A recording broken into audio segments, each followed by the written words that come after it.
Hello everyone, welcome to Achieva connect. आज हम class 9 biology के चैप्टर 2 का पार्ट 6 कवर करने जा रहे हैं, जिसका टाइटल है कंपोनेंट्स ऑफ नर्वस सिस्टम। इसके अंदर हम नर्वस सिस्टम, जिसका हमने इंट्रोडक्शन लास्ट वीडियो के अंदर कवर किया था, उसका हम एक कॉम्प्रिहेंसिव वर्जन देखेंगे और हम देखेंगे कि इसके अंदर क्या क्या कंपोनेंट्स हैं और उनके क्या क्या फंक्शंस हैं। तो आइए इसको शुरू करते हैं। फर्स्ट ऑफ ऑल हमने डिस्कस किया था उसके अंदर central nervous system. Nervous system के हमने दो टाइप्स डिस्कस किए थे, central nervous system and peripheral nervous system. तो इसको हम एक एक करके एक डीपली स्टडी करेंगे और इसके कंपोनेंट्स जो हैं उनके बारे में भी स्टडी करेंगे कि उनके मेन फंक्शंस क्या हैं। तो आइए सेंट्रल नर्वस सिस्टम को हम स्टडी करते हैं। अब सेंट्रल नर्वस सिस्टम के अंदर क्या क्या चीज़ें होती हैं? ब्रेन एंड स्पाइनल कॉर्ड, जैसा कि हमने लास्ट वीडियो के अंदर डिस्कस किया था। अगर आपने हमारा वीडियो नहीं देखा है तो आप हमारे चैनल के प्लेलिस्ट पर जाकर उस वीडियो को देख सकते हैं। अब एक एक करके हम ब्रेन और स्पाइनल कॉर्ड को उसकी ब्रीफिंग करेंगे। सो ब्रेन क्या है? Brain is the main coordinating centre. मतलब ब्रेन जो है वो पूरी बॉडी का, ये कह सकते हैं कि गवर्निंग सेंटर है। यहीं से बॉडी की पूरी एक्टिविटीज, सारी एक्टिविटीज गवर्न की जाती हैं। और ब्रेन जो है क्योंकि काफी डेलिकेट है, तो इसको हम क्रेनियम, या फिर इसका एक और नाम जो आपने सबने सुना होगा, स्कल। तो ब्रेन क्योंकि काफी डेलिकेट ऑर्गन है, तो इसको हम इसको बॉडी के अंदर क्रेनियम या फिर स्कल के अंदर प्रेजेंट होता है। और ये बहुत स्ट्रॉन्ग स्ट्रक्चर होता है, काफी बोनी स्ट्रक्चर होता है।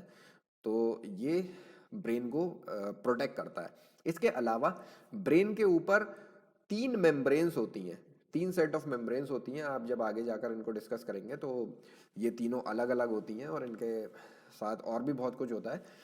तो एट योर लेवल अगर हम देखें तो ये तीन मेम्ब्रेन एक सिंगल मेम्ब्रेन बनाती है, जिसको कहते हैं हम मेनिंजेस। ये मेनिंजेस भी एक तरीके की प्रोटेक्टिव कवरिंग होती है ब्रेन के ऊपर।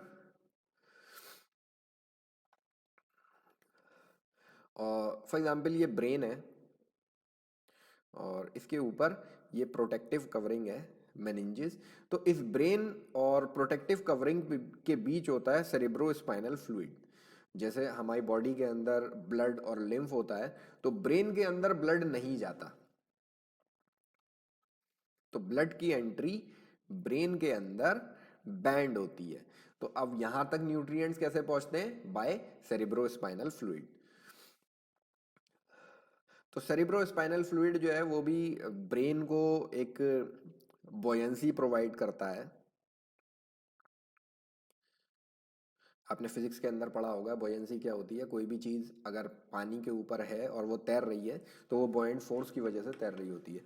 तो क्रेनियल के अंदर भी ब्रेन जो है वो सीएसएफ के अंदर तैरता हुआ पाया जाता है। और जो सेरिब्रो स्पाइनल फ्लूइड है वो उसको बॉयंसी प्रोवाइड करता है। इसके अलावा वो ब्रेन को मैकेनिकल शॉक से भी बचाता है, झटके वगैरह जो होते हैं उनसे भी बचाता है। अब ब्रेन के अंदर मेनली तीन पार्ट्स होते हैं, जिसको हम कह सकते हैं fore brain, mid brain and hind brain. तो ये जो रीजन होता है पूरा, इसको हम कहते हैं फोर ब्रेन। ये और ये बीच वाला रीजन जो होता है, इसको हम कहते हैं मिड ब्रेन। और ये जो रीजन होता है, इसको हम कहते हैं हाइंड ब्रेन। तो it is fore brain, it is mid brain and it is hind brain. आइए हम एक एक करके तीनों को डिस्कस करते हैं। फोर ब्रेन क्या होता है? Fore brain is like a hemisphere. तो ये एक हेमिस्फेरिकल शेप के अंदर होता है और इसके अंदर cerebrum as well as olfactory lobes दोनों मौजूद होती हैं। तो ये तो सेरिब्रम होता है और ऑल्फैक्टरी लोब्स इधर होती हैं। तो इसके मेनली फंक्शंस क्या क्या होते हैं? Thinking,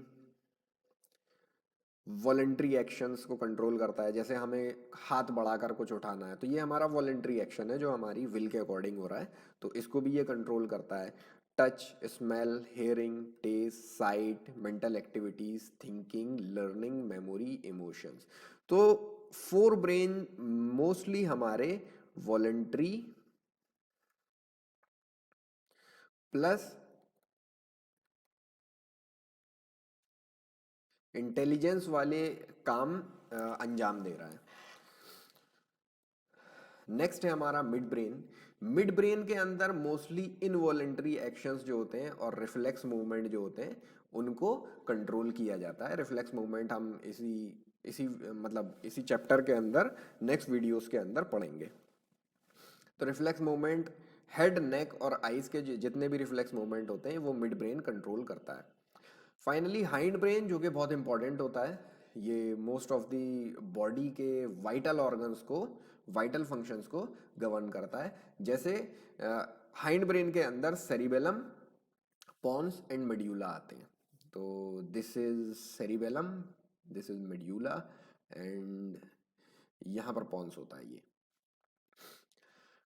cerebellum is responsible for body movements, balance and posture. Body movement कौन से वाले? इनवॉलेंटरी वाले। जैसे बैलेंसिंग है, बैलेंसिंग भी बॉडी का एक मूवमेंट है और एक इनवॉलेंटरी मूवमेंट है। अगर जैसे ही हमारा बैलेंस बिगड़ता है हम गिर जाते हैं। किसके रिस्पॉन्स में होता है? सेरिबेलम के रिस्पॉन्स में होता है। पॉन्स जो है वो हमारा रेस्पिरेशन रेट को कंट्रोल करता है। अब जैसे मान लीजिए हम सो गए, सोते में इंसान सब भूल जाता है लेकिन सांस लेना नहीं भूलता। क्यों? क्योंकि वो एक इनवॉलेंटरी फंक्शन है जिसको पॉन्स जो है वो गवर्न कर रहा है, कंट्रोल कर रहा है। मेड्यूलर रीजन जो है ये बहुत इंपॉर्टेंट होता है, ये बहुत एसेंशियल होता है। ये हमारी heart beat, blood pressure, swallowing, coughing, sneezing, vomiting, ये सारे के सारे सेंटर्स जो हैं, ये सारे के सारे कंट्रोलिंग सेंटर्स मेड्यूला के अंदर पाए जाते हैं। तो मेड्यूला इज लाइक, क्या कह सकते हैं, एक इनवॉलेंटरी चीज है जो जिसको हम कंट्रोल नहीं कर सकते, और ऐसे सारे एसेंशियल फंक्शंस मेड्यूला से गवर्न करे जाते हैं और मोर इम्पोर्टेंटली हाइंड ब्रेन से गवर्न करे जाते हैं। नेक्स्ट हमारा सेंट्रल नर्वस सिस्टम का कंपोनेंट है स्पाइनल कॉर्ड। और स्पाइनल कॉर्ड जो है वो ब्रेन का एक्सटेंशन है और ये वर्टिब्रल कॉलम के एंटायर लेंथ में ग्रो करता है। जैसे ये हमारा ब्रेन है और ये हमारा वर्टिब्रल कॉलम है, बैकबोन, और इसकी एंटायर लेंथ पे इस तरीके से ये वर्टिब्रल कॉलम प्लेस्ड होता है और इसके बीच में ये हमें ब्लैक पोर्शन दिख रहा है, इसके अंदर स्पाइनल कॉर्ड मौजूद होती है। इसके अंदर अलग अलग बोन्स होती हैं और ये जितने भी आपको वर्टिब्री दिख रहे हैं ये सब सेपरेट बोन्स हैं। और इस वर्टिब्रल कॉलम के अंदर से around 31 pairs of spinal nerves निकलती हैं। पेयर मतलब एक नर्व लेफ्ट साइड की तरफ निकलेगी और एक नर्व राइट साइड की तरफ निकलेगी। तो 31 pair of spinal nerve spinal cord से कनेक्टेड होती हैं और अल्टीमेटली स्पाइनल कॉर्ड ब्रेन से कनेक्टेड होती है। और ऐसे होल अगर हम देखें तो स्पाइनल कॉर्ड पूरी बॉडी को ब्रेन से इनडायरेक्टली कनेक्ट कर देता है। किस लिए काम आती है? It carries message to and from the brain. ये ब्रेन तक मैसेज पहुंचाती भी है और ब्रेन से मैसेज इसके पास आता भी है। एंड सारे के सारे रिफ्लेक्स एक्शंस जो हैं, रिफ्लेक्स एक्शन ऐसे जो मतलब जिनको सिर्फ स्पाइनल कॉर्ड ही कंट्रोल कर लेता है, ब्रेन की जरूरत नहीं पड़ती, और ये बहुत फास्ट होते हैं। जैसे हमारा हाथ जो है वो किसी गरम, बहुत गरम चीज पे रख गया, हम फौरन हटा लेते हैं। तो इस तरीके के जो एक्शंस होते हैं उनको कहा जाता है रिफ्लेक्स एक्शन, और सारे के सारे रिफ्लेक्स एक्शन स्पाइनल कॉर्ड ही कंट्रोल करती है। नेक्स्ट हमारा जो टाइप था नर्वस सिस्टम का वो था पेरिफेरल नर्वस सिस्टम। और पेरिफेरल नर्वस सिस्टम के अंदर cranial nerves as well as spinal nerves आती हैं। क्रेनियल नर्व्स जो हैं वो डायरेक्टली ब्रेन से निकलती हैं और spinal nerves directly spinal cord से निकलती हैं। तो अगर हम देखें तो ब्रॉडली हम पेरिफेरल नर्वस सिस्टम को 4 तरीके की नर्व्स के अंदर डिवाइड कर सकते हैं। पहला क्रेनियल नर्व जो कि ब्रेन से निकलती हैं और आई, माउथ, ईयर यहां तक जाती हैं। सेकेंड इज पेरिफेरल नर्व जो स्पाइनल कॉर्ड से निकलती हैं, आर्म, लेग्स, हैंड, फीट, इन सब पे जाती हैं। अब पेरिफेरल नर्व के अंदर ही ऑटोनॉमिक नर्व्स होती हैं, मतलब स्पाइनल कॉर्ड से निकलने वाली ही नर्व्स होती हैं जो हमारे वाइटल ऑर्गन्स जैसे lungs, heart, stomach, intestine, urinary bladder and sex organs इसके अंदर कनेक्टेड रहती हैं। और लास्टली होती हैं सेंट्रल नर्व्स जो ब्रेन और स्पाइनल कॉर्ड को जोड़ती हैं। तो ये था हमारा पेरिफेरल नर्वस सिस्टम। अब ये पूरा का पूरा नर्वस सिस्टम जो है, नर्वस सिस्टम के सारे कंपोनेंट्स बने होते हैं स्पेशलाइज्ड टाइप ऑफ सेल, जिसको हम बोलते हैं neuron. And neuron is the functional unit of nervous system.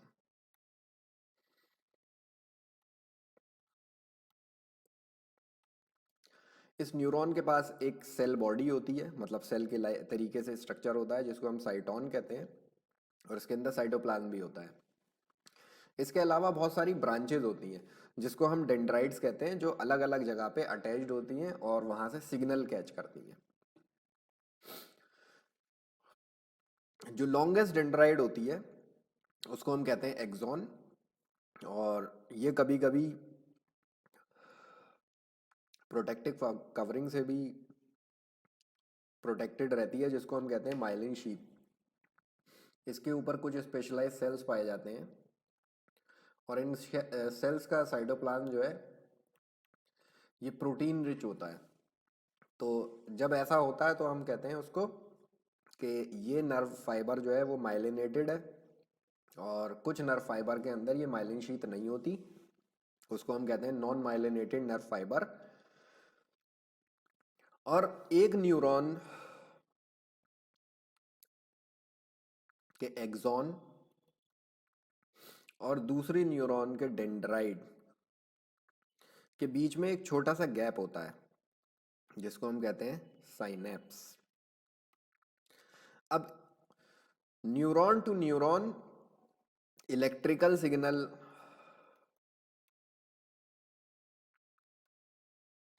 के थ्रू नर्व ट्रांसमिशन होता है, और सिनेप्स के अंदर केमिकल ट्रांसमिशन होता है, केमिकल्स के थ्रू ट्रांसमिशन होता है, जैसे डोपामीन, एड्रीनलिन, नॉर। तो सिनेप्स क्या है? सिनेप्स एक जंक्शन है एक्सॉन और डेंड्राइट का, axon of one neuron to the dendrite of other neuron, और इसके बीच में एक छोटा सा गैप होता है, और इसके बीच जो जितने भी सिग्नल्स जाते हैं वो केमिकल्स के थ्रू जाते हैं। बाकी जहाँ तक भी सिग्नल जाएगा वो इलेक्ट्रिकल सिग्नल के फॉर्म के अंदर जाएगा। आई होप ये वीडियो आपको पसंद आया होगा, तो प्लीज़ इस वीडियो को लाइक करें, हमारे चैनल को शेयर करें अपने फ्रेंड सर्कल के अंदर, इसको सब्सक्राइब करें, अपने डाउट्स जो हैं वो कमेंट सेक्शन के अंदर मेंशन करें, हम उसका जल्द से जल्द जवाब देने की कोशिश करेंगे। Thank you and have a nice day.